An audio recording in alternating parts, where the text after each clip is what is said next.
Bismillahirrahmanirrahim. Assalamualaikum warahmatullahi wabarakatuh.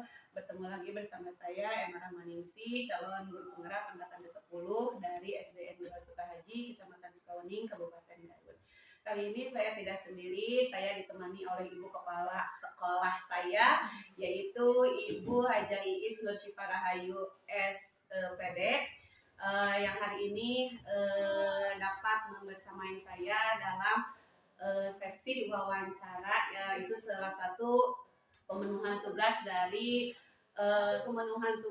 modul 3.1. Assalamualaikum Bu Haji. Waalaikumsalam. Haji telah menyempatkan waktu yang memang padahal sudah dilihat jadwal yang begitu padat, tapi alhamdulillah dapat. Terima kasih Bu Haji. Untuk pertanyaan pertama, selama ini bagaimana Anda dapat mengidentifikasi kasus-kasus yang merupakan dilema etika atau bujukan moral? Ya, terima kasih atas pertanyaannya, Bu Emma. Jadi mungkin ini dalam kapasitas saya sebagai kepala sekolah ya yang ditanyakan.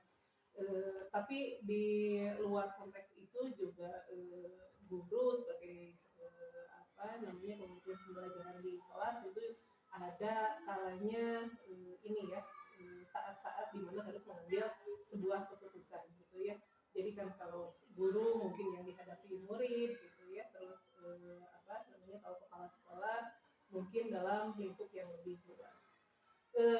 Untuk mengidentifikasi sebuah kasus apakah itu termasuk dilema etika ataupun bujukan moral, tentu saja yang harus dilakukan pertama kali itu adalah identifikasi secara spesifik, analisis secara mendalam gitu ya, karena ini merupakan dua hal yang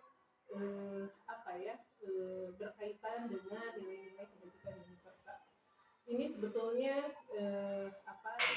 untuk dilema etika. Untuk dilema etika itu tentu saja keputusan yang nantinya dihasilkan itu harus betul-betul analitis ya, karena pada dilema etika ini kita dihadapkan pada dua atau lebih nilai-nilai kebajikan universal yang saling bertentangan gitu ya.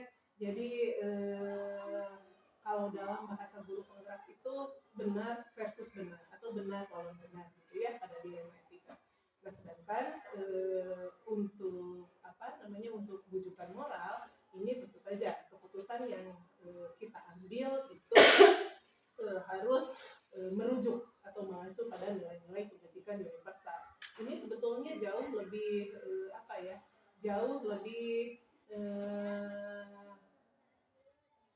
lebih sederhana mungkin ya dalam menentukan keputusan dalam kasus bujukan moral, karena pada bujukan moral ini ada nilai yang memang jauh berbeda, karena di sini benar versus salah gitu ya. Jadi mungkin tidak sekomplikated ketika kita dihadapkan pada dilema masalah-masalah atau kasus-kasus yang termasuk pada dilema etika. Jadi begitu ya, saya biasanya itu melakukan identifikasi secara analitis, secara komprehensif, apalagi untuk kasus-kasus yang termasuk ke dalam dilema etika, karena di sini ada dua nilai yang sama-sama benar gitu ya dalam kasus tersebut. Jadi dan kenapa harus dilakukan identifikasi secara mungkin supaya nanti keputusan yang diambil pun adalah keputusan terbaik, keputusan tepat dan memang sesuai dengan nilai-nilai universal. Jadi menurut Ibu mengidentifikasinya yaitu dengan cara kalau dilema etika itu benar versus benar, dan apabila bujukan moral itu yaitu benar versus salah. Baik Ibu. Selama ini bagaimana Ibu menjalankan pengambilan keputusan di sekolah Ibu, terutama untuk kasus-kasus di mana ada dua kepentingan yang sama-sama benar atau sama-sama mengandung nilai kebajikan? Iya, berarti ini ya itu lebih ke cenderung pengambilan keputusan untuk masalah-masalah yang ada dalam lingkup dilema etika. Nah, berdasarkan apa namanya ya, baik, jadi untuk pengambilan keputusan pada kasus-kasus dilema etika itu ada beberapa langkah-langkah, ada beberapa hal yang harus diperhatikan ya. Dalam materi guru penggerak itu dikenal ada yang namanya 4 paradigma, 3 prinsip dan 3 unsur sebelum akhirnya kita sampai pada 9 langkah yang harus dilakukan sebagai gambaran untuk nantinya mengambil sebuah keputusan. Nah, 4 paradigma ini yaitu yang pertama paradigma individu dan masyarakat, yang kedua itu adalah paradigma rasa kasihan versus rasa keadilan gitu ya. Jadi rasa keadilan lawan rasa kasihan, yang ketiga kebenaran lawan kesetiaan, dan yang terakhir paradigma jangka panjang dan jangka pendek. Nah, ini paradigma ini sebetulnya sangat erat sekali gitu ya dengan keseharian kita dalam melaksanakan tugas, baik itu sebagai guru maupun saya sebagai kepala sekolah gitu ya. Jadi memang pasti akan selalu berhadapan gitu ya dengan paradigma-paradigma ini, terutama nih yang sering saya alami dalam hal kapasitas sebagai kepala sekolah dan juga sebagai decision maker atau pengambil keputusan, itu paradigma kebenaran lawan kesetiaan. Karena ya di sini selama saya menjabat sebagai kepala sekolah pernah beberapa kali ya menghadapi kasus-kasus seperti ini, di mana saya meyakini nilai kebenaran, nilai kebajikan dari sebuah permasalahan, tetapi di sisi lain saya dihadapkan dengan hal-hal yang bersifat loyalitas lah gitu ya, tanggung jawab terhadap pekerjaan, dan itu sebetulnya bukan hal yang mudah untuk diputuskan. Tapi alhamdulillah sejauh ini bisa saya mengerti dengan baik gitu ya. Nah, setelah 4 paradigma itu ya, dari mulai tadi individu dan masyarakat gitu ya, terus juga keadilan lawan rasa kasihan, terus kebenaran lawan kesetiaan, dan juga jangka panjang dan paradigma jangka panjang dan jangka pendek, kita juga tidak boleh mengabaikan yang namanya 3 prinsip dalam pengambilan keputusan. Di sana dalam 3 prinsip itu ada yang namanya end-based thinking, ada yang namanya rule-based thinking, dan ada yang namanya care-based thinking. Gitu ya. Kalau end-based thinking itu berarti prinsip pemikiran yang mengutamakan ini ya, hasil akhir. End-based thinking, hasil akhir. Jadi kalau prinsip ini bukan cenderung mengabaikan ya, tapi lebih berorientasi kepada hasil akhir. Proses yang dilalui itu tidak terlalu diperhatikan secara signifikan. Yang penting hasil akhirnya saja, orientasinya saja, terlalu berorientasi terhadap hasil akhir. Yang kedua, rule based thinking. Nah, kalau ini memang karena mengacu pada aturan yang berlaku, mengacu pada regulasi yang berlaku, tentu prosesnya akan terjadi secara sistematis karena mengikuti aturan-aturan yang memang sudah sepatutnya dilaksanakan gitu ya dalam pengambilan keputusan tersebut. Dan yang ketiga itu care based thinking. Jadi pengambilan keputusan itu berdasarkan rasa kepedulian ya, care based thinking. Nah, di sini pengambilan keputusan pada prinsip ini itu lebih mengedepankan sisi humanis seorang decision maker gitu ya. Jadi lebih karena tadi juga namanya care based thinking, tentu rasa kepedulian yang lebih dominan di sini ketika mengambil keputusan. Dan ada 3 hal yang 3 unsur yang tidak boleh kita lupakan juga dalam proses pengambilan keputusan, itu keputusan yang kita ambil itu pertama harus berpihak pada murid ya. apapun keputusan yang diambil itu yang pertama unsur yang pertama yang tidak boleh diabaikan itu harus berpihak kepada murid. Yang kedua, keputusan yang kita ambil, yang kita hasilkan itu harus memuat nilai-nilai kebajikan universal, mengacu pada nilai-nilai kebajikan universal. Dan yang ketiga, keputusan yang yang kita ambil itu harus dapat dipertanggungjawabkan. Nah, setelah itu baru kita masuk ke 9 langkah pengambilan keputusan. Jadi bisa saya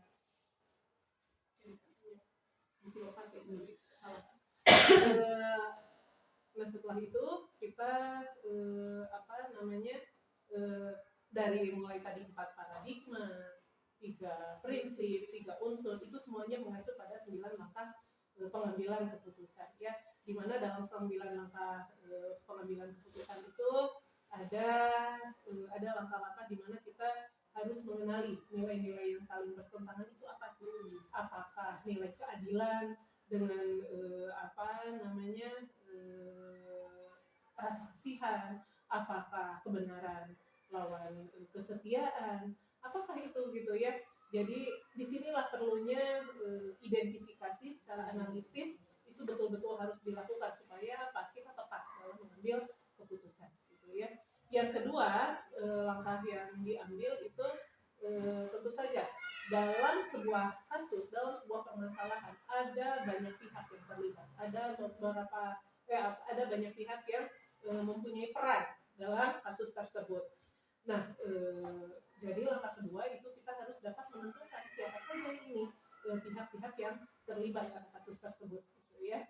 Dan yang selanjutnya ini yang tidak kalah penting, kita harus dapat mengumpulkan fakta-fakta yang relevan dengan permasalahan yang sedang dihadapi, situasi yang terjadi saat ini tuh apa saja fakta-fakta yang relevan, gitu ya.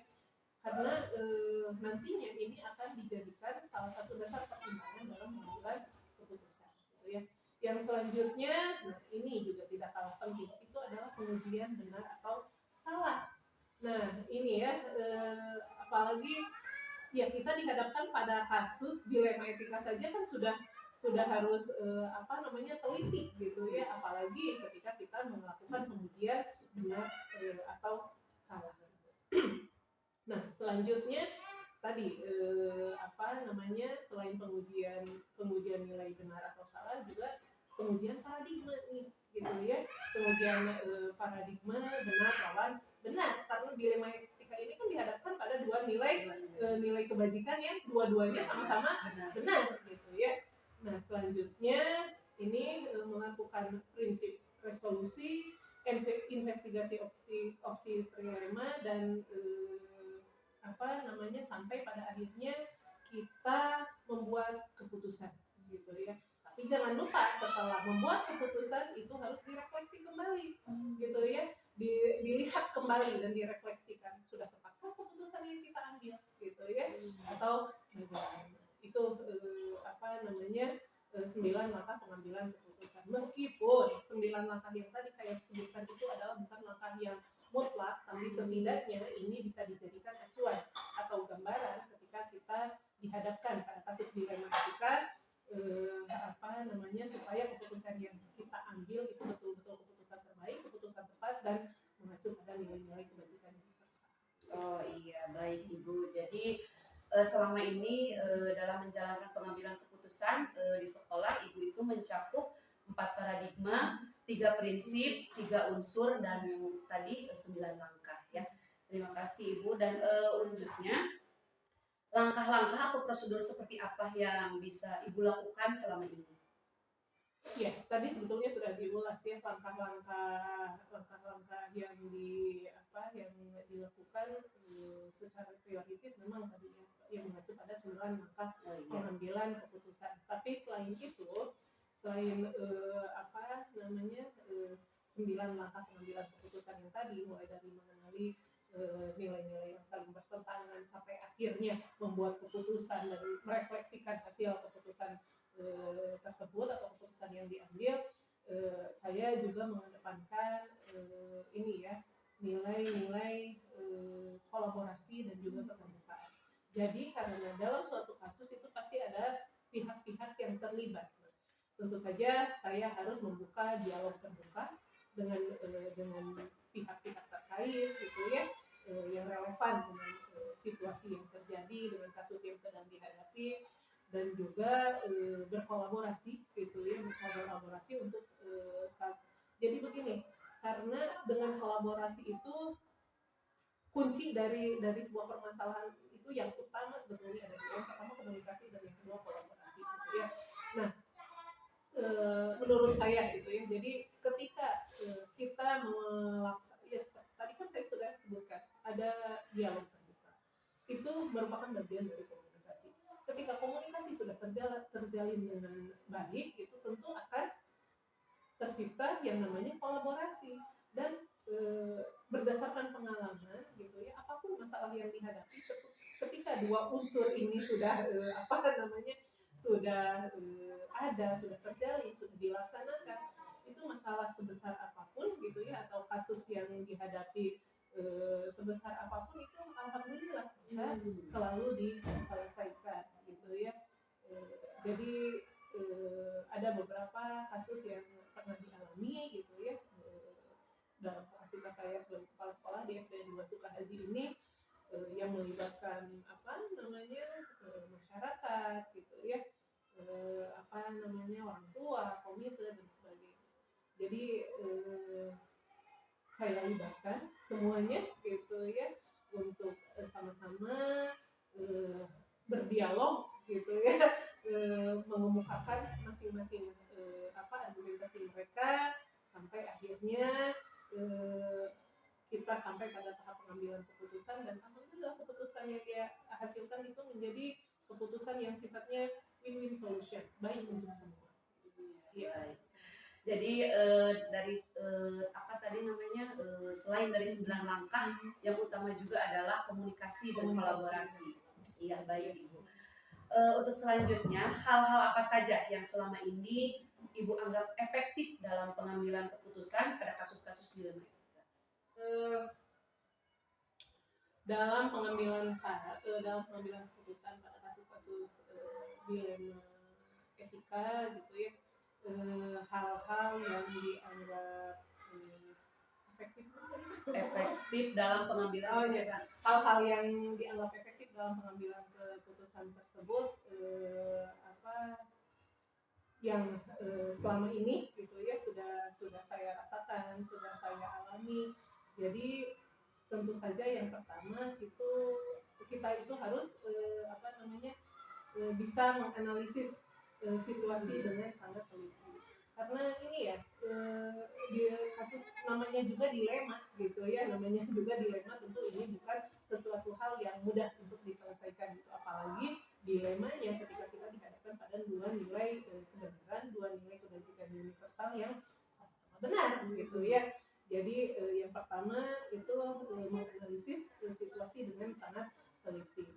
Yang kedua, nah ini hal efektif lainnya gitu, kita harus bisa menentukan prinsip etika yang relevan dengan kasus yang sedang dihadapi gitu. Ini tentu saja untuk memberikan gambaran selanjutnya nih langkah yang dirasa efektif dalam pengambilan keputusan untuk kasus-kasus dilema etika itu, kita juga bisa membuka komunikasi dengan para expert ya, maksudnya para ahli di yang relevan gitu ya, yang relevan dengan kasus yang sedang kita hadapi gitu ya. Kita bisa membuka komunikasi, bertanya gitu untuk nantinya bisa menambah insight atau wawasan kita, sehingga kita betul-betul yakin ya ketika mengambil keputusan itu bahwa keputusan yang kita ambil itu benar adanya gitu ya, baik secara teori, secara regulasi maupun berdasarkan konsensus dari seluruh stakeholder yang terkait. Itu tentu saja gitu ya, ini akan menambah nilai manfaat dari keputusan yang kita ambil.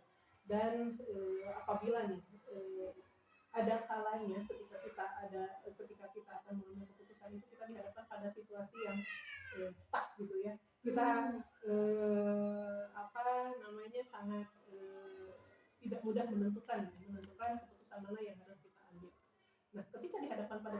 tersebut gitu ya, biasanya langkah efektif yang saya ambil itu saya selalu ini ya, menegakkan prinsip keadilan. Jadi itu nilai utama ya yang diambil gitu. Keputusan yang kita ambil itu harus seadil mungkin gitu ya. Jadi ada kalanya kita dihadapkan pada situasi-situasi seperti tersebut. Jadi kalau kita berorientasi saya harus mengambil keputusan ini seadil mungkin. Adil itu kan belum adil itu bukan berarti harus sama untuk semua, tapi proporsi. Nah, itu gitu ya. Selanjutnya jangan lupa nih, langkah efektif selanjutnya adalah mendokumentasikan proses pengambilan keputusan gitu ya. Jadi mencatat setiap proses dan alasan dibalik keputusan yang kita ambil supaya di masa depan nih di waktu-waktu mendatang kita memastikan bahwa keputusan yang kita ambil itu sudah melalui proses yang seharusnya, melalui proses yang terstruktur, sistematis dan juga transparan, sehingga sampai kapanpun keputusan yang kita ambil itu dapat Baik sekali Bu, alhamdulillah, terima kasih atas ilmunya. Untuk pertanyaan selanjutnya Ibu, hal-hal apa saja yang selama ini merupakan tantangan dalam pengambilan keputusan pada kasus-kasus di negeri? Banyak sekali ya. Banyak sekali sebetulnya. Kalau diidentifikasi hal-hal apa saja yang menjadi tantangan nih dalam pengambilan keputusan untuk masalah-masalah atau kasus-kasus yang dikategorikan ini kasus dilema etika ini. Yang pertama itu ini ya, tantangannya itu berupa tekanan eksternal. Ya, apalagi ini kan kalau tekanan eksternal itu berarti melibatkan pihak-pihak luar, pihak-pihak lain yang yang memberikan kontribusi terjadinya sebuah kasus, sebuah masalah gitu ya. Itu memang bukan situasi mudah yang dihadapi gitu ya, apalagi untuk seorang kepala sekolah sebagai dalam hal ini sebagai decision maker, sebagai pengambil keputusan gitu ya. Karena itu pasti terjadi fluktuasi emosi ya gitu. Di satu sisi kita harus mengambil keputusan, di sisi lain kita dihadapkan dengan tekanan eksternal gitu. Itu tentu saja bukan hal yang mudah dan itu menjadi tantangan tersendiri. Nah, nantinya si decision maker ini diharuskan dapat mengelola emosi dengan baik gitu ya, dapat mengelola emosi dengan baik sehingga keputusan yang diambil juga bukan keputusan yang dalam tanda petik emosional gitu ya. Yang kedua, kadang ini yang menjadi tantangan itu keterbatasan informasi gitu ya, keterbatasan informasi ketika kita dihadapkan pada sebuah kasus, sebuah permasalahan gitu ya, yang harus diputuskan, diambil keputusannya karena keterbatasan informasi, baik itu misalkan kan ini ya, regulasi yang ada itu sifatnya dinamis gitu ya. Terkadang perubahan regulasi ini sampai ke kitanya itu tidak secepat tidak secepat yang kita bayangkan. Ketika misalkan ternyata ini sudah ada permen yang baru, sudah ada regulasi yang baru yang bisa dijadikan acuan, ternyata kita belum ada pada tahap itu, ya tentu saja itu menjadi tantangan. Nah, artinya di sini sebagai pengambil keputusan tentu saja kami harus betul-betul melakukan analisa yang komprehensif gitu ya, baik dari berbagai aspek, baik aspek regulasi, aspek personal, aspek yang lainnya gitu ya. Jadi betul-betul semuanya dibuat sememadai mungkin ya untuk mengambil keputusan terbaik itu pada akhirnya itu menjadi tantangan tersendiri gitu ya. Karena keputusan karena begini ya, kaitannya dengan keterbatasan informasi itu jadi gini, kalau informasi yang kita miliki sebagai pengambil keputusan itu terbatas, tentu saja nantinya akan berpengaruh terhadap kualitas keputusan yang kita ambil. Nah, gitu ya. Jadi di sini memang untuk hal-hal tertentu itu kita tidak bisa langsung serta merta saat itu juga mengambil keputusan, tidak bisa. Kita harus melakukan analisis secara komprehensif terlebih dahulu untuk memastikan kualitas keputusan yang kita ambil gitu. Jadi pada intinya kan gitu, sebuah sebuah keputusan itu harus dapat dipertanggungjawabkan gitu ya. Selanjutnya nih tantangan yang lain itu adanya kepentingan yang berbeda gitu ya, beda kepentingan, beda orientasi, dan ini bukan situasi yang mudah juga gitu ya untuk dilewati. Ada karena begini, dalam sebuah situasi, dalam sebuah kasus itu tentu saja selain banyak pihak yang terlibat, di sana juga banyak kepentingan banyak kepentingan yang yang berbeda gitu ya. Ya, pihak-pihak yang terlibat tersebut kan tentu saja mempunyai kepentingan yang berbeda-beda situasi. Nah, itu juga menjadi tantangan tersendiri gitu ya. Itu juga menjadi tantangan tersendiri. Jadi bagaimana nanti si pengambil keputusan, kita sebagai pengambil keputusan itu memformulasikan nih segala aspek yang ada, segala unsur yang ada dalam situasi yang kita hadapi untuk nantinya diformulasikan menjadi keputusan yang tepat, menjadi keputusan yang baik, dan menjadi keputusan yang dapat dipertanggungjawabkan. Itulah diantaranya gitu ya. Sebetulnya masih banyak sih tantangan yang dihadapi. Iya Ibu, terima kasih. Untuk pertanyaan selanjutnya Ibu, apakah Ibu memiliki sebuah tata cara atau jadwal tertentu dalam sebuah penyelesaian kasus dilema etika? Apakah Ibu langsung menyelesaikan di tempat atau memiliki sebuah jadwal untuk menyelesaikannya, seperti bentuk atau prosedur seperti apa yang Ibu jalankan? Iya, jadi kalau untuk pengambilan keputusan itu kondisional ya. Jadi kalau tadi kan prosedurnya seperti yang tadi sudah saya utarakan di awal, ada beberapa langkah yang memang harus diambil harus diambil sebelum kita menentukan keputusan, dari mulai tadi paradigma, 3 prinsip, 3 unsur, sampai ke 9 langkah dalam pengambilan keputusan.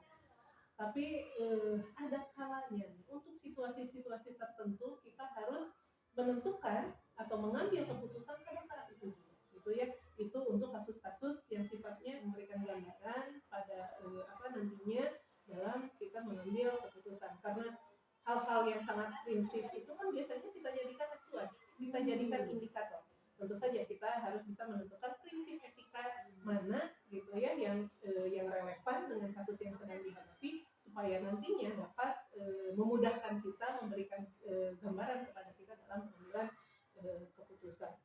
Yang selanjutnya ini, dalam sebuah keputusan itu tentu ada konsekuensi ya. Ada konsekuensi, baik itu konsekuensi jangka panjang maupun jangka pendek, tetapi pasti ada dampak dari sebuah keputusan.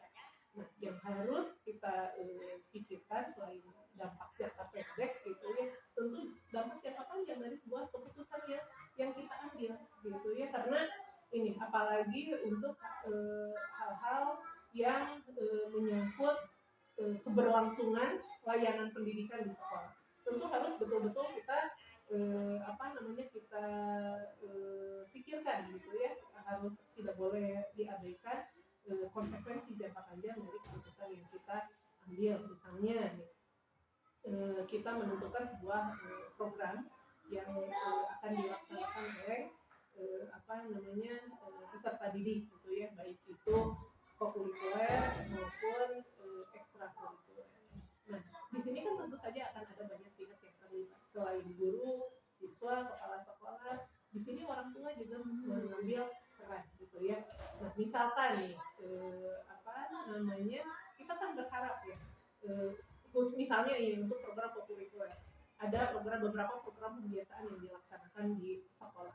Kita kan tentu saja berharap si anak melakukan pembiasaan positif itu bukan hanya ketika mereka ada di sekolah gitu ya, tetapi dimanapun mereka nilai-nilai yang sudah dipelajari dari kegiatan pembiasaan tersebut akan selalu mereka jalankan dimanapun mereka berada gitu ya.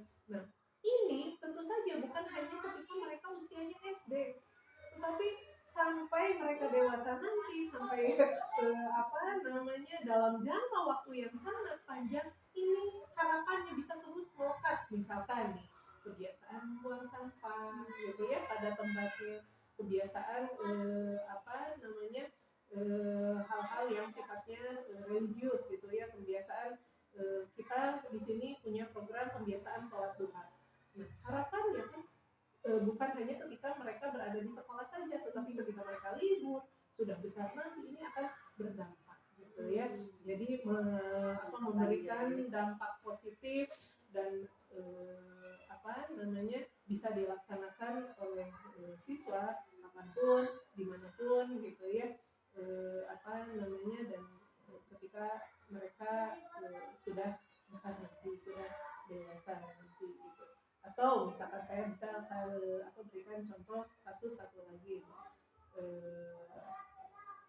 untuk misalkan ini ya, pemanfaatan lahan kosong yang ada di sekitar sekolah gitu ya.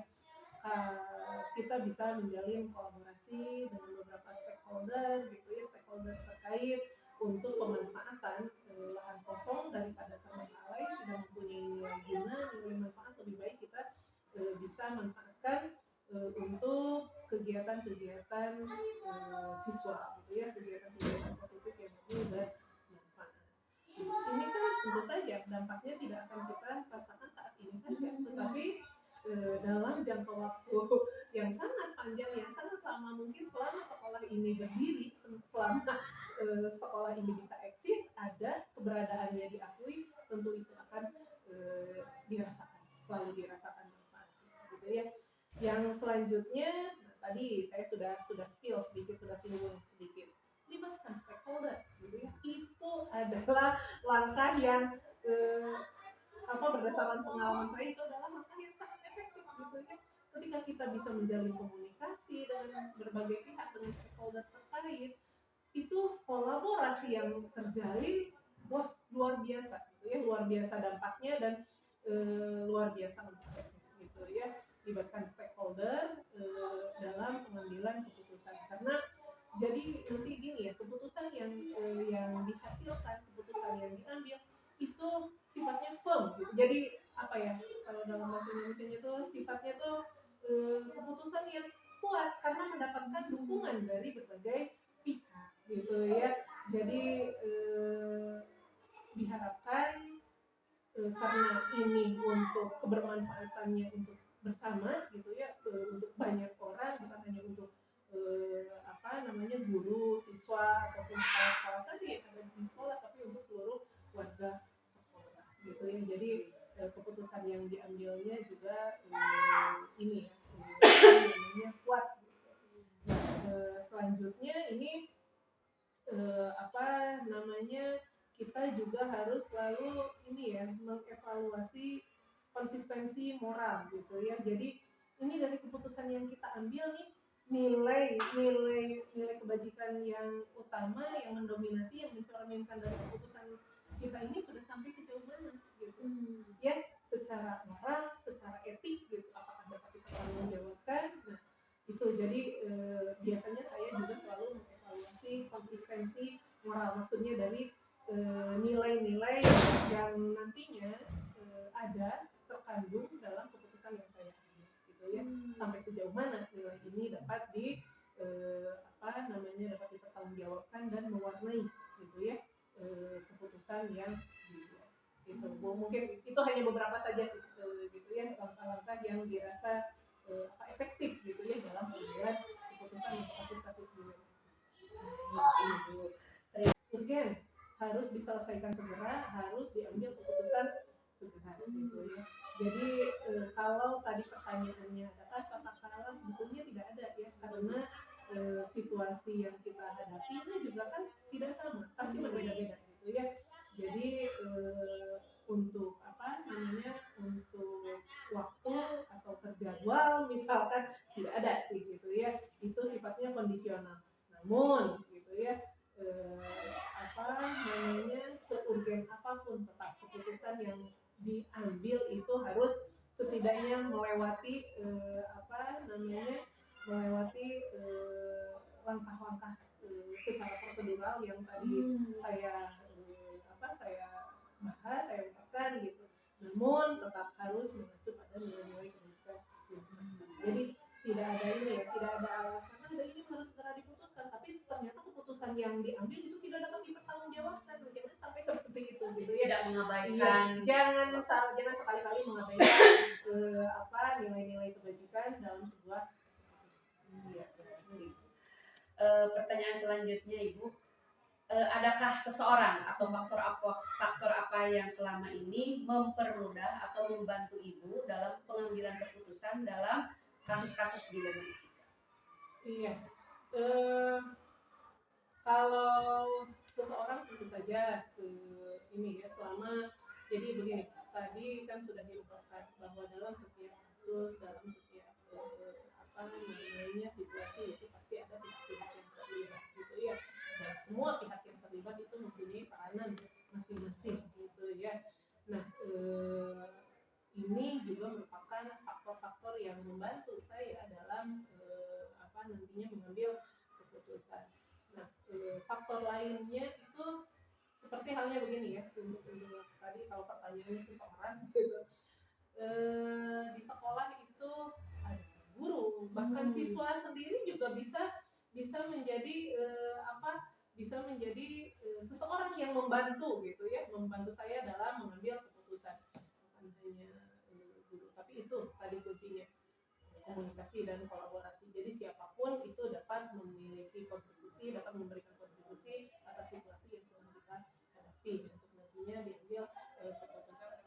Nah kalau faktor-faktor yang membantu itu seperti tadi ada ini ya, ketika kita memiliki informasi yang memadai ini dalam menentukan sebuah keputusan, tentu saja itu akan sangat membantu. Dan yang selanjutnya ini ya, klarifikasi nilai dan prinsip dari situasi yang kita hadapi itu akan jauh lebih memudahkan kita dalam mengambil keputusan gitu ya.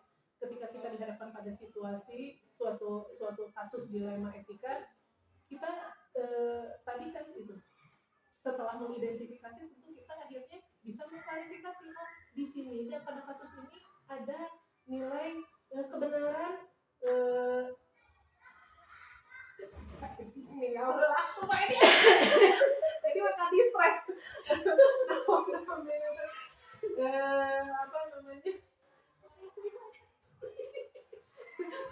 apa namanya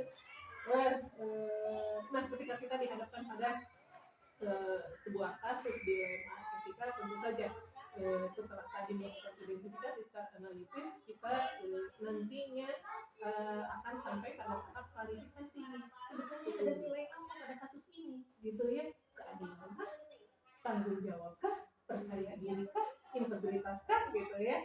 Itu setelah kita dapat mengklarifikasi nilai pada situasi tersebut, pada kasus tersebut, tentu nantinya akan jauh lebih memudahkan ketika kita harus mengambil keputusan gitu ya. Yang selanjutnya juga tadi apa namanya yang faktor-faktor yang membantu itu proses yang sistematis dan juga analitis gitu ya. Ketika kita sudah mengidentifikasi melalui proses yang sistematis, semua tahapannya dilalui dan apa namanya data-data yang kita dapatkan juga sudah melalui kajian yang analitis, itu akan jauh membantu, akan sangat membantu apa namanya ketika kita harus mengambil sebuah keputusan dunia. Dan tadi juga sudah saya ungkapkan itu ada dialog terbuka, diskusi terbuka juga itu akan sangat memberikan kontribusi gitu ya terhadap penyelesaian suatu kasus, apalagi ini kasus-kasus dilema etika gitu ya, akan memberikan kontribusi positif dan juga tadi tidak ada salahnya, ada kalanya kita memerlukan konsultasi atau bertanya kepada ahli dari permasalahan yang sedang kita hadapi. Tentu saja ahli yang relevan gitu ya, yang sesuai dengan bidangnya. Kita bisa bertanya gitu ya untuk menambah wawasan dan pada akhirnya meyakinkan kita ketika akan mengambil keputusan bahwa keputusan kita tuh ya ini adalah keputusan terbaik, ini keputusan yang bisa saya ambil. Ya.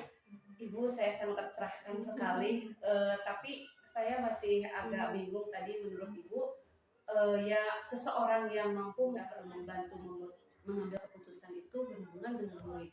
Maksudnya bisa diperjelas lagi seperti ya, jadi begini kan, dalam pengambilan keputusan misalkan untuk masalah kasus dilema etika yang ada di sekolah, murid itu menjadi salah satu faktor yang harus kita pertimbangkan, menjadi salah satu unsur yang harus kita pertimbangkan. Saksi yang diparlemen. Jangan ya sayang ya. Ya, jadi melibatkan tentu saja murid itu bukan hanya objek ya, tetapi ini juga merupakan faktor penting. Keputusan yang kita ambil tadi unsur utamanya itu apa? Harus berpihak kepada murid. Ya tentu saja murid harus jadi bahan pertimbangan utama dalam setiap keputusan yang kita ambil. Nah ini ketika ini ya kita menentukan bahwa unsur utama dalam pengambilan keputusan kita itu bahwa keputusan yang saya ambil itu harus berpihak pada murid. Tentu saja murid menjadi seseorang yang akan sangat membantu saya dalam pengambilan keputusan. Jadi seseorang di sini kan bukan hanya berkontribusi secara secara nyata, memberikan argumentasinya, memberikan usulannya, tetapi ketika nih murid menjadi orientasi, menjadi bahan pertimbangan utama karena keputusan yang kita ambil itu harus berpihak pada murid, ya itu gitu ya. Jadi murid menjadi seseorang yang sangat membantu saya dalam mengambil keputusan. Alhamdulillah mendapatkan ilmu baru Ibu. Iya.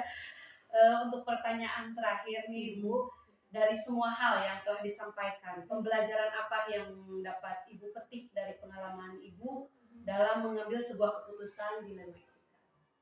Iya, berbicara mengenai pembelajaran, tentu saja di setiap hal pasti selalu ada pembelajaran yang bisa kita ambil ya gitu.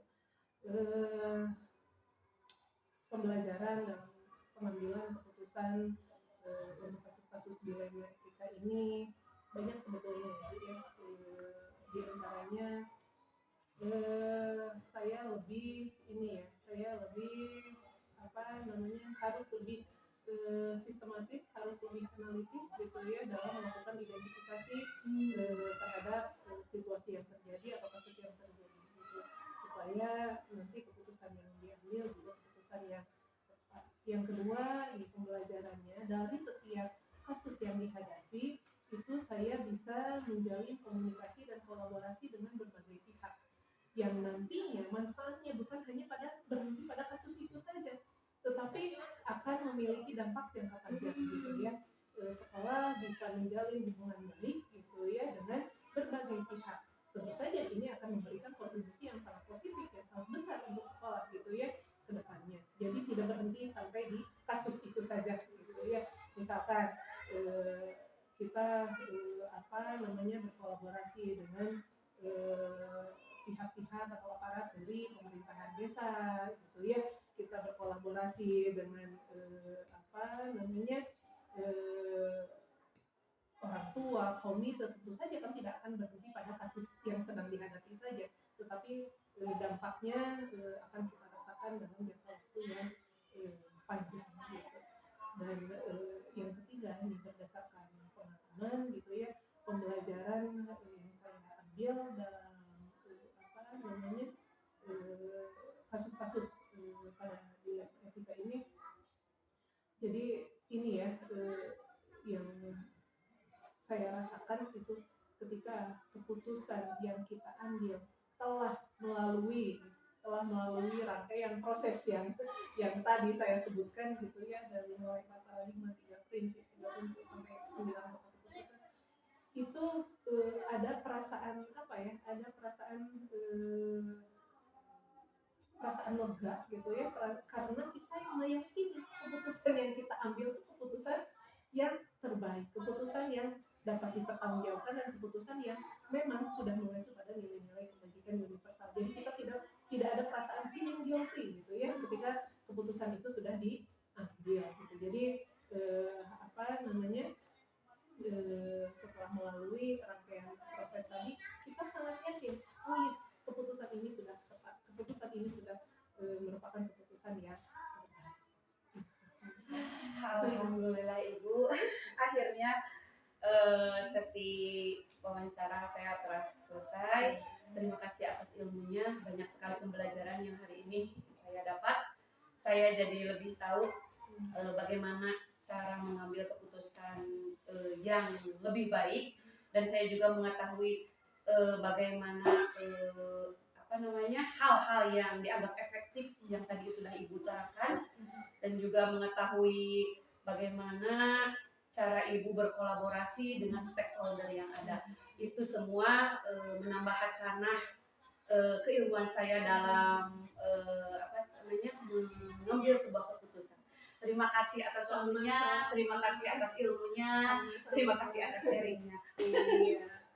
Sukses terus. Terima kasih. Wabillahi taufiq wal hidayah. Wassalamualaikum warahmatullahi wabarakatuh. Salam sehat dan bahagia. Bismillahirrahmanirrahim. Assalamualaikum warahmatullahi wabarakatuh. Berjumpa kembali bersama saya Emma Rahmaningsih, calon guru penggerak angkatan ke-10 dari SDN 2 Sukahaji, Kecamatan Sukawuning, Kabupaten Garut. Kali ini saya tidak sendiri, saya ditemani oleh Ibu Sri Indriani SE SPD dari SDN 2 Sukamukti, guru penggerak angkatan ke-7. Assalamualaikum Ibu. Waalaikumsalam. Aduh, terima kasih atas waktunya. Terima kasih. Iya, maaf nih Ibu, hari ini waktunya saya sita dulu ya Ibu. Iya.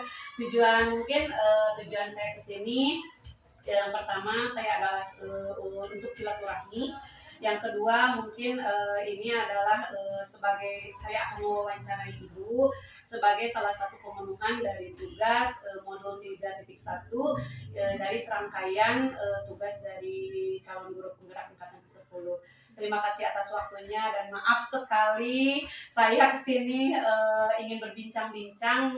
Saya ingin mengetahui bagaimana cara Ibu untuk mengambil sebuah keputusan di dalam sebuah lembaga. Baik Ibu, untuk pertanyaan pertama, selama ini bagaimana nih Anda dapat mengidentifikasi kasus-kasus yang merupakan dilema etika atau bujukan moral? Untuk pertanyaan pertama, mengenai identifikasi masalah antara bujukan moral dan dilema etika, itu tidak lepas dari 4 kategori paradigma yang ada dalam situasi dilema. Baik. Untuk bujukan moral itu sudah jelas ya, masalah itu antara benar dan salah untuk bujukan moral. Tetapi untuk dilema etika itu yang biasanya sangat agak perlu mengidentifikasi lebih dalam, karena di dilema etika itu kita akan menghadapi masalah benar lawan benar. Makanya 4 kategori paradigma dalam dalam situasi dilematis itu harus harus diperdalam. 4 kategori paradigma itu, pertama individu melawan kelompok. Apakah dilema yang terjadi itu antara kelompok kecil dengan kelompok besar, misalnya hanya satu orang dengan kelompok yang lain yang lebih banyak. Terus yang kedua itu rasa keadilan melawan rasa kasihan. Yang ketiga itu kebenaran lawan kesetiaan. Lalu yang terakhir itu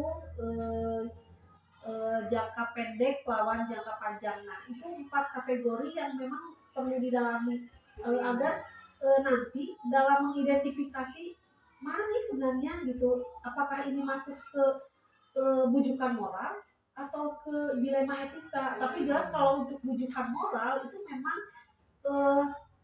masalahnya itu antara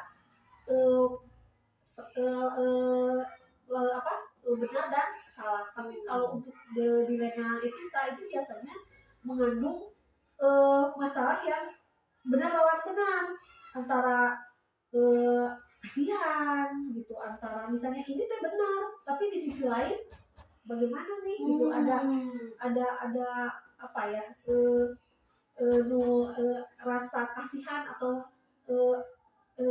sayang gitu. Misalnya ada masalah dengan siswa yang yalah, ada misalnya ada masalah attitude atau apa, tapi di sisi lain misalnya ini teh siswa teh salah benar harus dihukum, tapi di sisi lain anak ini teh misalnya karena misalnya latar belakang keluarganya bagaimana gitu.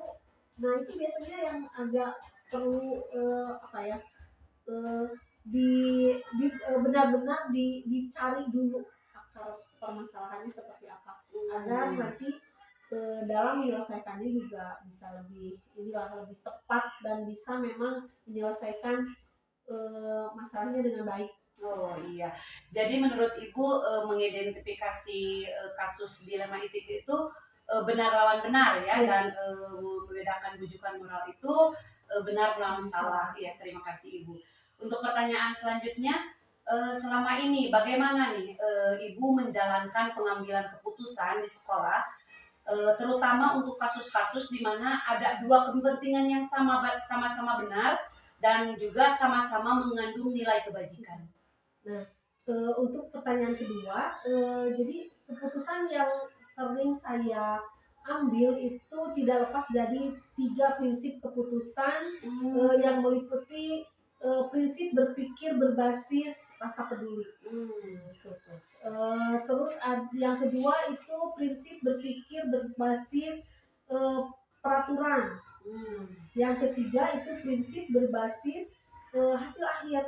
Nah, dari 3 prinsip ini nanti kita akan bisa memilah ini masalahnya apa nih, dilema yang sedang terjadi itu nanti masuk ke prinsip yang mana gitu. Apakah memang nanti berbasis rasa peduli seperti tadi misalnya, karena ada ini salah, harusnya memang harus seperti ini, tapi di sisi lain ada hati yang lain, gitu, harus ini juga sebenarnya yang terjadi itu salah, tapi sebenarnya di sisi lain juga kita kan tidak bisa mengabaikan yang lainnya seperti itu. Makanya itu disebut sebuah dilema ya Ibu. Ya itu. Makanya dalam dilema etika itu benar-benar harus harus lebih dengan dingin gitu dibicarakan, dipikirkan, terus ini lagi ini biar nanti solusinya tuh benar-benar bisa masuk lah gitu, bisa menyelesaikan, tapi tanpa langsung gitu pokoknya ada salah udah gitu, nggak bisa seperti itu. Iya seperti itu ya Ibu. Ya, untuk pertanyaan ketiga nih Ibu, langkah-langkah atau prosedur seperti apa nih yang biasa Ibu lakukan selama ini? Langkah-langkah untuk prosedur seperti dalam pengambilan keputusan ini, sebelum mengambil keputusan itu saya akan melakukan 9 langkah yang memandu dalam pengambilan kebijakan, dimulai dari mengenali ada nilai-nilai apa gitu yang saling bertentangan. Nah, itu dengan cara pertama mengidentifikasi masalahnya, lalu apa saja sih yang terlibat, apakah ada norma etika yang misalnya dilanggar, misalnya dalam sopan santunnya, misalnya atau norma sosial, itu memang benar-benar kita harus tidak serta-merta mengambil keputusan. Jadi kalau di pendidikan guru penggerak itu ada 9 langkah ya, 9 langkah dalam prosedur pengambilan keputusan.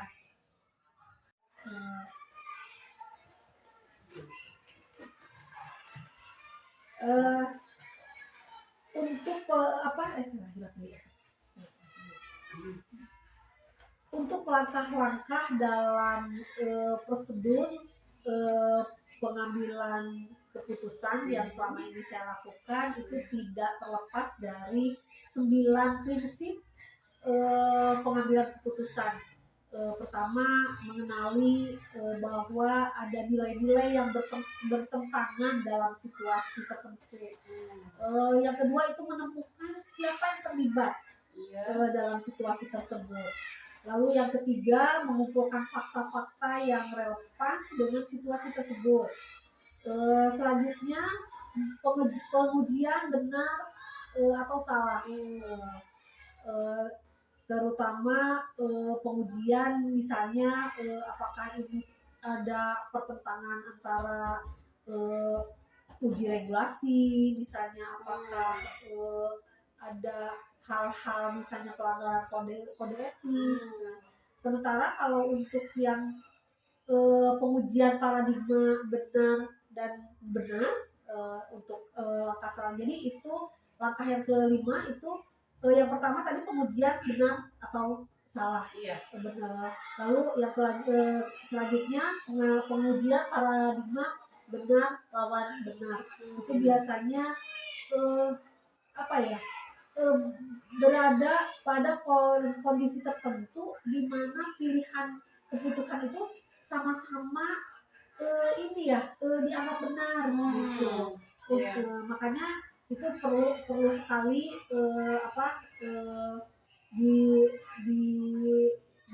menjadi pertimbangan. Selanjutnya melakukan prinsip resolusi. Yang selanjutnya investigasi opsi trilema. Lalu selanjutnya membuat keputusan, dan yang terakhir itu lihat lagi keputusan itu, lalu refleksikan apakah keputusan yang sudah diambil itu ada perubahan, ada dampaknya, dampak dampak terutama ada di yang kita terasa lah istilahnya. Seperti itu.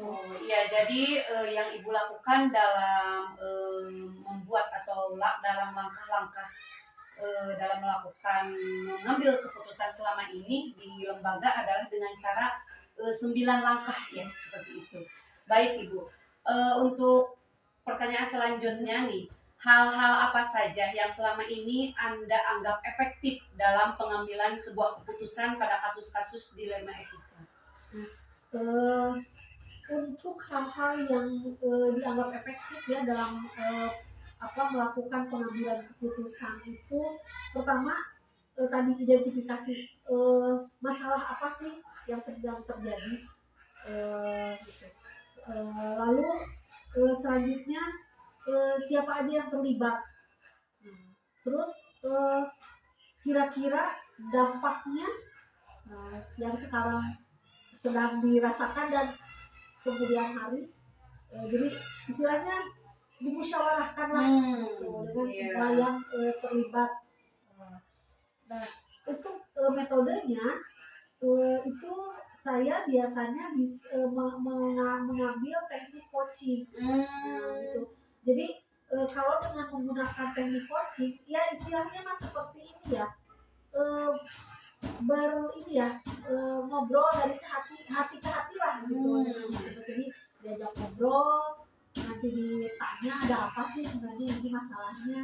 Biasanya kalau dengan teknik coaching itu akan keluar gitu masalahnya apa, solusinya juga nanti dia juga akan bisa ini ya Mengutarakannya sendiri. gitu dengan sendirinya nanti. Jadi kita hanya memancing lah istilahnya, memancing apa masalahnya, nanti kira-kira solusinya yang tepat itu bagaimana, nanti sambil kita juga saya sebagai kepala sekolah atau sebagai pimpinan juga sama tetap berpikir ini opsi-opsi yang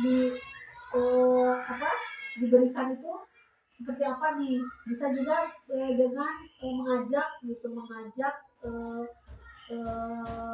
guru yang lain atau misalnya pokoknya yang bisa dituakan istilahnya untuk bisa saling memberikan masukan gitu.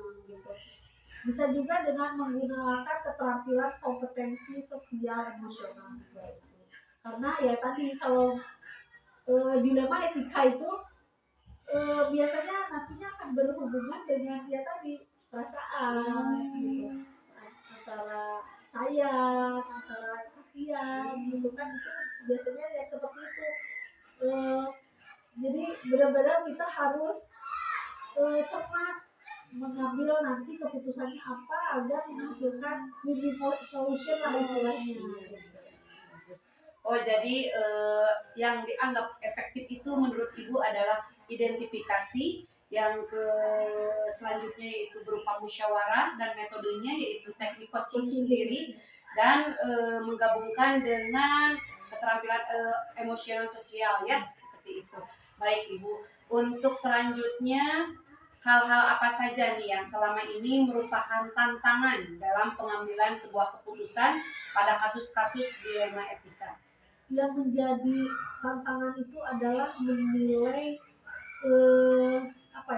menilai hal-hal yang bertentangan gitu, bertentangan sendiri yang masuk dalam dilema etika. Karena tadi teh yang dilema etika itu benar lawan benar. Jadi di sisi lain ini salah, kita juga tahu salah, terus orang yang terlibat juga tahu ini salah, tapi di sisi lain itu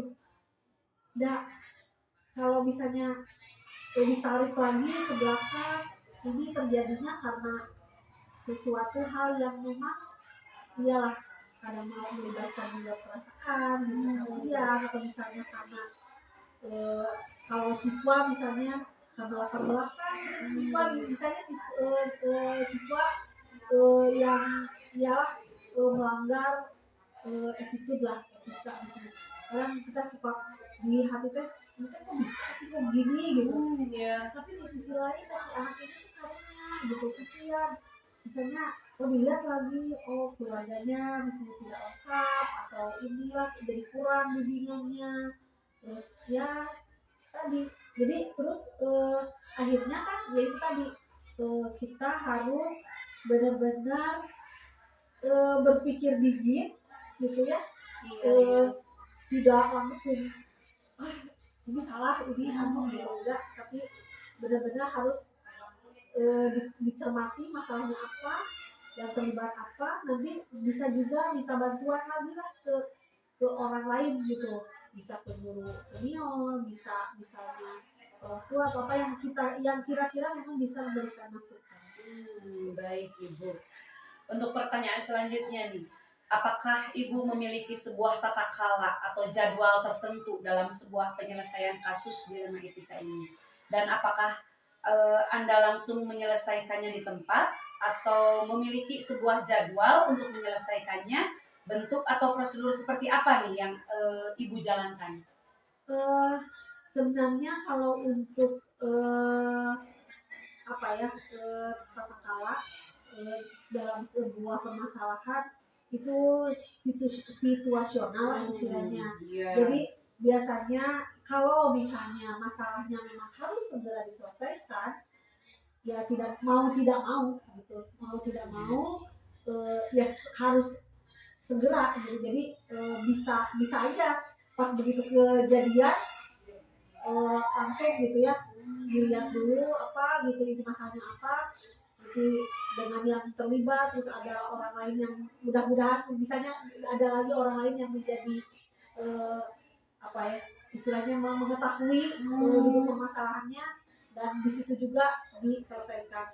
Tapi kalau misalnya masalahnya masih bisa dibicarakan, misalnya tidak tidak harus hari itu diselesaikan, ya tentu lebih lebih baik lah gitu. Jadi lebih dibicarakan lagi tadi dengan kepala dingin, dengan istilahnya di cross check lagi masalahnya seperti apa, yang terlibat siapa, nanti bisa juga minta saran ke yang lainnya gitu.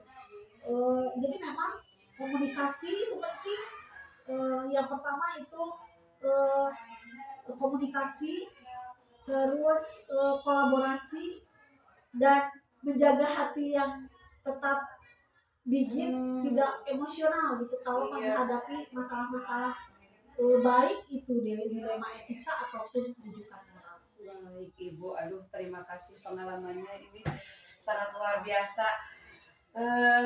Untuk pertanyaan selanjutnya, adakah nih seseorang atau faktor-faktor apa yang selama ini mempermudah atau membantu Ibu dalam pengambilan keputusan dalam kasus-kasus dilema etika?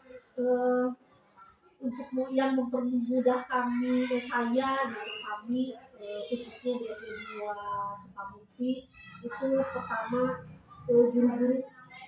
Jadi alhamdulillah semua personil di SD 2 Sukamukti itu terbuka.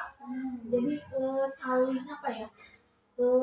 Jadi kalau ada apa misalnya mahasiswa ataupun apa itu terbuka gitu, enggak tidak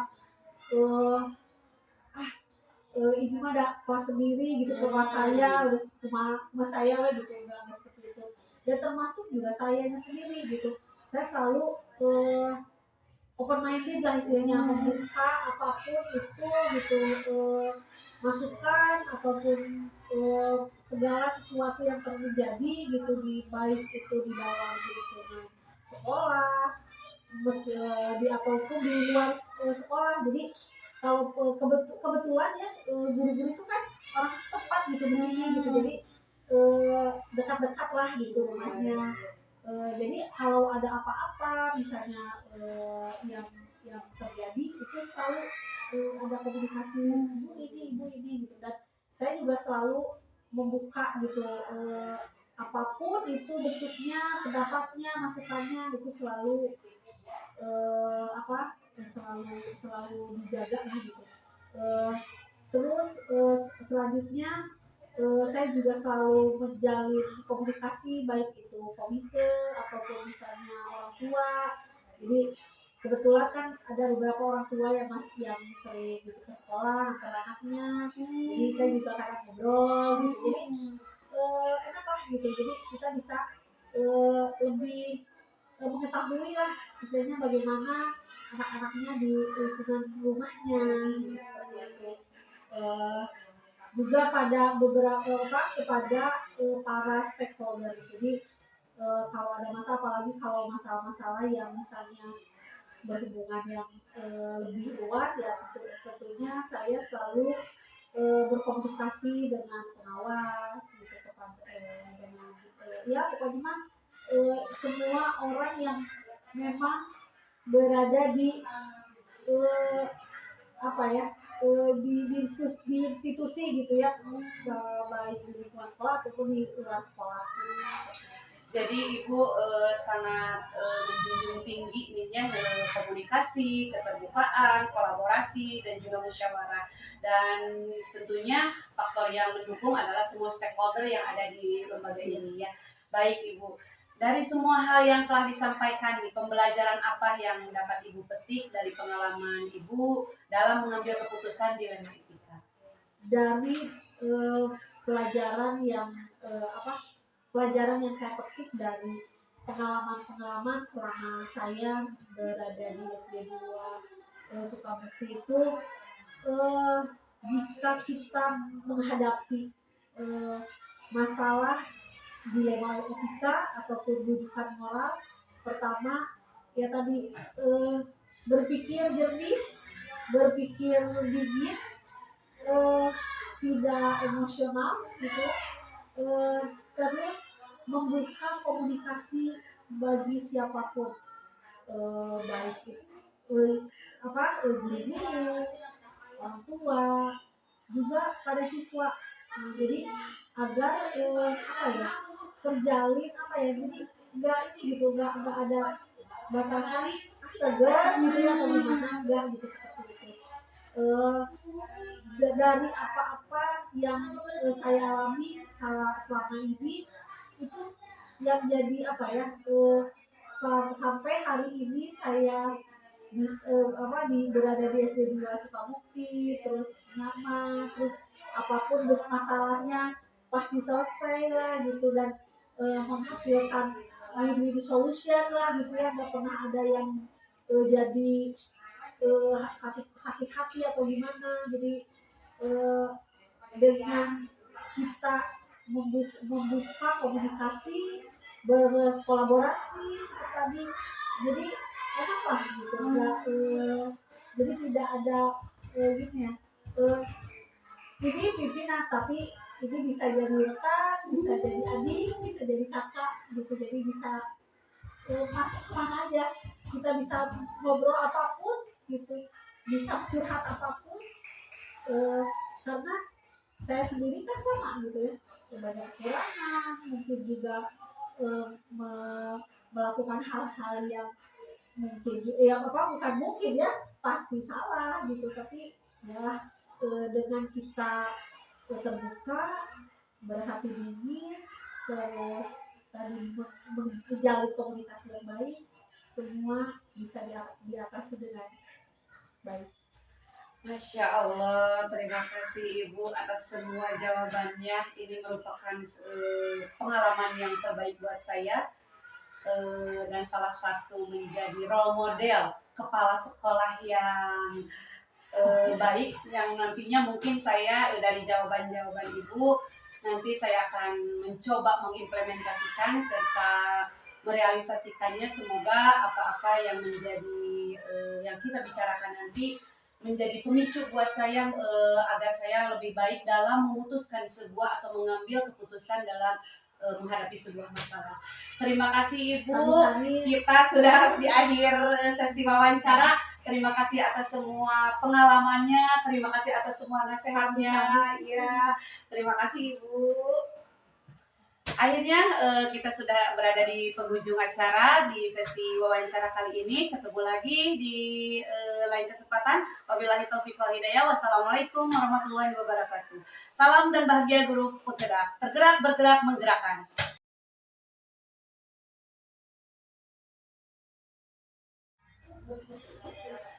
Assalamualaikum warahmatullahi wabarakatuh. Ketemu lagi bersama saya di wawancara kedua dengan saya sendiri, yaitu Emma Rahmaningsih, calon guru penggerak angkatan ke-10 dari SDN 2 Sukahaji, Kecamatan Sukawening, Kabupaten Garut. Kali ini saya tidak sendiri, saya ditemani oleh Bapak Nur Latif SPDSD, yaitu selaku Kepala Sekolah di SDN 6 Sukabukti. Assalamualaikum Bapak. Waalaikumsalam warahmatullahi wabarakatuh. Ya, terima kasih nih Bapak atas waktunya. Maaf saya mengganggu waktunya sebentar untuk mengikuti sesi wawancara ini. Sama-sama. Ya. Tujuan saya ke sini Bapak yaitu yang pertama ingin bersilaturahmi, dan yang kedua yaitu ingin wawancara bagaimana cara Bapak dalam mengambil sebuah keputusan di sekolah, dan juga sebagai salah satu pemenuhan tugas saya sebagai calon guru penggerak angkatan ke-10 di modul 3.1. Baik Bapak, kita mulai saja. Untuk pertanyaan pertama, selama ini bagaimana Bapak dapat mengidentifikasi kasus-kasus yang merupakan dilema etika atau bujukan moral? Bismillahirrahmanirrahim. Assalamualaikum warahmatullahi wabarakatuh. Salam. Terima kasih kepada Bu Irma yang berkesempatan hadir dalam silaturahmi juga sekaligus untuk mewawancarai kami sebagai kepala sekolah di SDN 6 Sukamukti.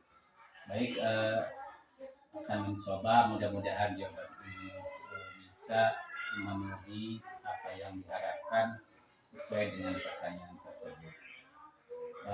Pertama-tama, apabila menghadapi suatu permasalahan yang timbul di sekolah kami atau di sekolah pada umumnya, baik itu kasus yang terjadi antara guru dengan guru, antara guru dengan murid, antara murid dengan murid, antara pihak sekolah dengan orang tua juga masyarakat. Pertama-tama kami mengidentifikasi suatu masalah tersebut kalau yang muncul, kita mempelajarinya dengan jalan dengan cara apa latar belakang terjadinya suatu masalah tersebut, karena hal tersebut cukup penting untuk bagaimana nanti mencari solusi dari sebuah masalah tersebut. Nah, itu pendekatan pertama. Kemudian yang kedua, setelah kita mengidentifikasi masalah tersebut dengan latar belakang terjadinya suatu masalah, kita mengkomunikasikan dengan, contoh misalkan ada suatu guru yang mempunyai masalah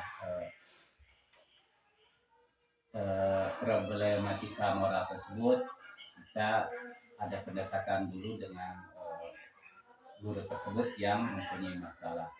Kemudian kita pelajari permasalahannya. Apabila permasalahan itu kalau memang secara urgent atau secara sulit, kita harus berkomunikasi dengan pihak-pihak yang berkepentingan atau pihak yang bisa membantu mencarikan suatu masalah atau solusinya.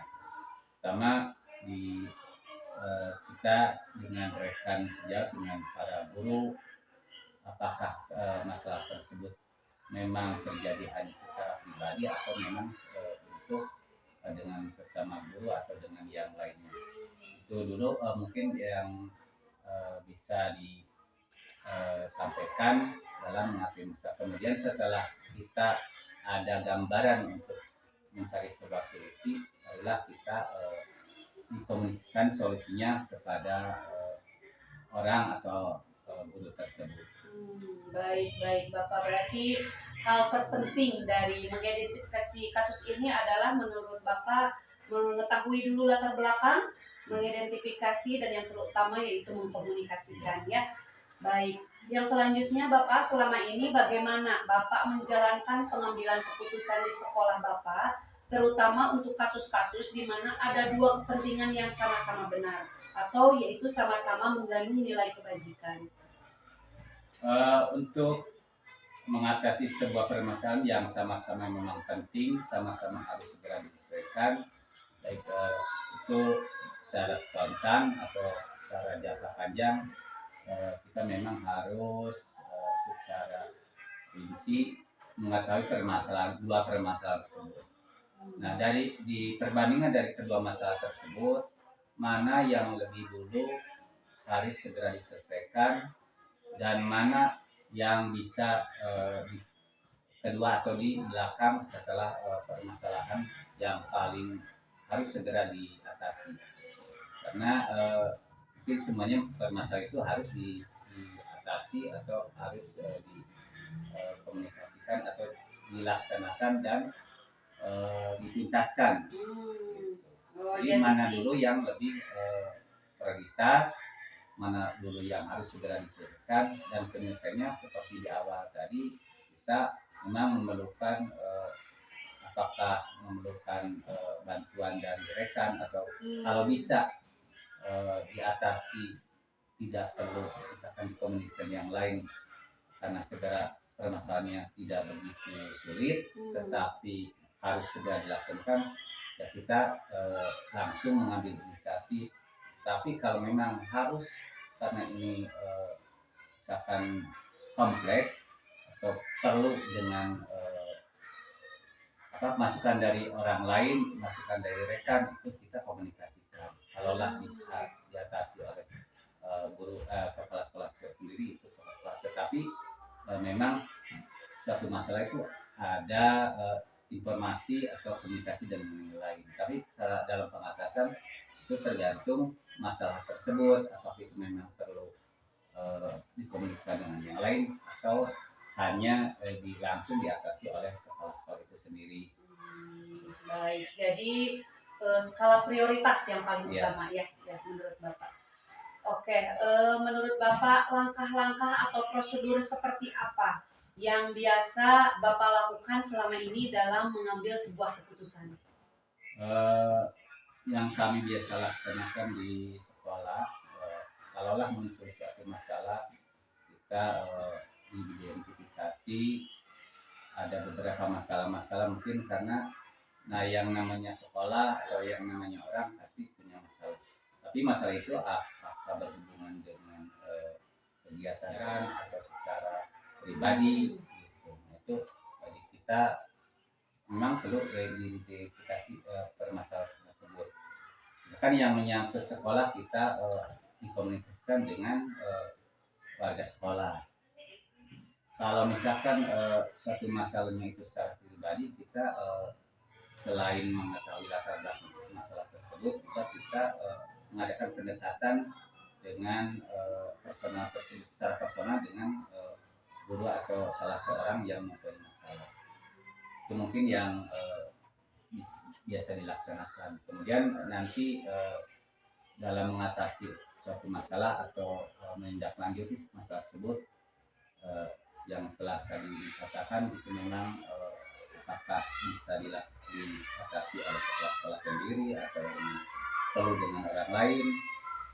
Seperti masalah pribadi mungkin karena sifatnya pribadi itu tidak di-open dengan rekan, cukup dengan kita sendiri dengan orang tersebut, ataupun secara personal dengan rekan yang lain kita ada pendekatan secara personal. Jadi ada pemilahan Ya. dalam mengidentifikasi Ya. sebuah masalah. Baik Bapak. Untuk pertanyaan selanjutnya nih, hal-hal apa saja yang selama ini Bapak anggap penting, anggap efektif dalam mengambilan keputusan pada kasus-kasus dilema etika? Baik, akan dicoba dijawab tersebut. Memang pada kasus-kasus dilema etika itu mungkin ada hal-hal pertimbangan baik secara pribadi atau secara umum, dan juga kaitannya apakah memang masalah tersebut misalkan suatu kesalahan yang memang secara pribadi atau permasalahan yang sifatnya ada kaitannya dengan orang banyak, tapi memang itu masalah pribadi.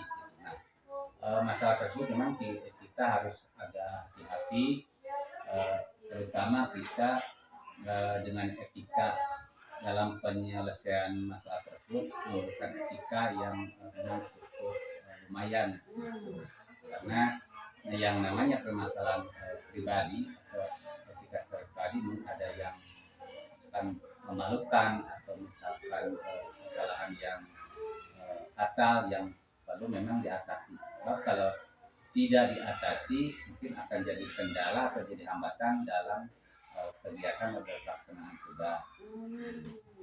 Baik, seperti itu. Baik Bapak, untuk selanjutnya, hal-hal apa saja yang selama ini merupakan tantangan dalam pengambilan keputusan pada kasus-kasus dilema etika?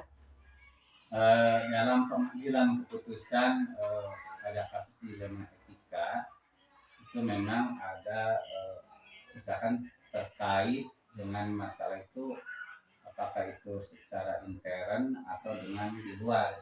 Mungkin kalau secara intern kita ya lingkupnya tidak begitu luas gitu, tidak begitu sulit. Tapi kalau misalkan dengan pihak-pihak luar memang kita juga harus lebih hati-hati, karena yang namanya dengan pihak luar, kalau muncul suatu masalah tersebut akan menimbulkan efek dan kurang nyaman kepada seseorang tersebut yang mempunyai masalah. Kemudian yang menjadi kendala kalau itu baik di luar atau di dalam lingkungan sekolah mungkin ada berbenturan dengan etika, berbenturan dengan kebiasaan dengan masyarakat, itu perlu penanganan atau komunikasi yang lebih intens. Betul. Jadi perlu penanganan yang lebih intens lagi ya apabila itu berhubungan dengan masyarakat. Baik Bapak, apakah Bapak memiliki sebuah tata kala atau jadwal tertentu dalam sebuah penyelesaian kasus dilema etika? Apakah Bapak langsung menyelesaikan di tempat atau memiliki sebuah jadwal untuk menyelesaikannya? Dan juga apakah bentuk atau prosedur seperti apa yang Bapak jalankan? Untuk kasus hal tersebut, bisa diulang sekali lagi pertanyaannya? Apakah Bapak memiliki sebuah tata kala atau jadwal tertentu dalam sebuah penyelesaian kasus dilema etika? Dalam penyelesaian suatu masalah, memang tadi juga sudah dikatakan apakah masalah itu urgent, apakah masalah itu cukup rumit, luas, permasalahannya itu cara pandangan kerja. Kalau memang masalah itu urgent dan perlu segera ditangani, ya segera ditangani. Kalau misalkan karena sifat kompleks atau permasalahan sangat kompleks dan perlu penanganan banyak melibatkan beberapa orang atau pihak-pihak lain, itu mungkin memerlukan tenggat waktu atau memerlukan penjadwalan ulang dalam menyelesaikan suatu masalah. Jadi tidak sekaligus, tidak spontan atau secara tergesa-gesa. Iya seperti itu ya. Jadi apabila urgen, mungkin keputusan yang Bapak ambil adalah pada saat itu juga. Dan apabila kasus tersebut rumit, mungkin Bapak akan menjadwalkan ulang dalam menyelesaikannya. Baik Bapak, adakah seseorang atau faktor apa yang selama ini mempermudah untuk membantu Bapak dalam pengambilan keputusan dalam kasus-kasus dilema etika? Selama ini kita selalu kalau memang perlu bekerjasama dengan yang terdekat dulu, dengan rekan atau dengan orang-orang yang memang istilahnya berkontribusi dalam pendidikan atau dalam lingkungan kegiatan di sekolah. Kita terlebih dahulu memang ada pengaruh dari orang-orang yang memang mempunyai kapasitas untuk mengatasi atau membantu menyelesaikan satu masalah. Jadi kalau kita mempunyai ada masalah yang timbul, kita mungkin tidak dapat menyelesaikan secara pribadi atau dengan rekan terdekat, tentunya kita akan mencari solusi terbaik dari orang-orang atau dari rekan-rekan yang memang mumpuni dalam membantu menyelesaikan suatu masalah. Baik Bapak. Jadi rekan kerja menjadi untuk berkolaborasi dengan warga sekolah ya Bapak. Atau dengan atasan. Atau dengan atasan. Baik.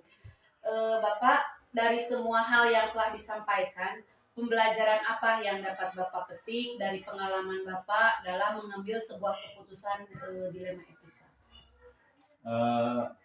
Alhamdulillah dengan adanya kita mempunyai atau timbul kasus itu bukan suatu hal yang memang kita harus hindari atau itu jadi satu pengalaman yang cukup berharga dalam mengatasi atau kalaulah timbul masalah-masalah di kemudian hari yang mungkin walaupun masalah itu berbeda dengan masalah-masalah yang telah terjadi. Itu pengalaman kami dan juga bagi rekan-rekan yang selama ini bekerja sama atau berkolaborasi atau berhubungan dalam mengerjakan suatu masalah atau dalam suatu pekerjaan.